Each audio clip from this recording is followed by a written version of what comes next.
explaining yourself almost every time to people when you meet them, because especially before the divorce, you go to parties together, you go to church together. Now you are on your own. So many gatherings, whether it's funeral, whether it's your child's birthday, every time you are together. Now you are alone, and it's like you have to always explain yourself to other people. They did have a really, was it a daunting task on you? I think for me, when things happen, I have this, my reaction when things like that happen is it's like I pull myself in. I pull myself in because I needed to evaluate what has happened. What has happened? What do I need to do to make it right, to make it better? But also, what have I learned from it? Because it's always good to say, oh, this is what he did, this is what she did, and all of that.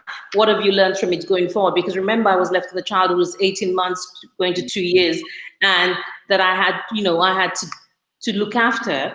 But I thought, let me stand still and not explain, because sometimes it's easy, everyone that calls, oh, hello, how are you? You just want to say, oh, he's not here, this is what has happened, and all of that. For me, I didn't have that need to be explaining myself to everyone, because it's not everyone that talks to you has your good interest, your best interest at heart.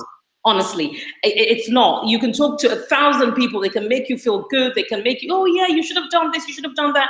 But actually, when you look at them, they're not doing what they're telling you to do. So I didn't have the need to start explaining to everyone. It took, to be honest with you, even with my parents, who I'm very close to, and my siblings, it took a bit of time to actually, there were times they would call and said, oh, where is he?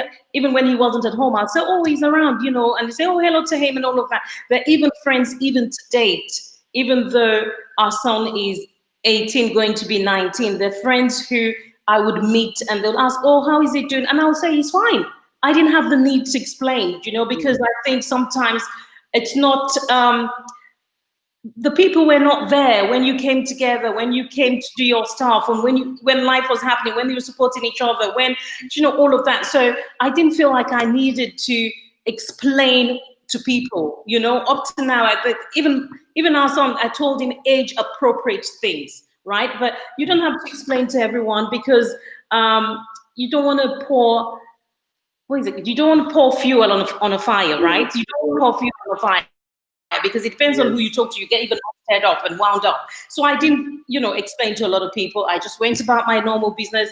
I kept myself. I even retracted in terms of going out and doing things. Yes, I went to church and work and all of the other stuff I had to do. But I kind of really avoided going to places where we used to go, or places where I'll be asked about him.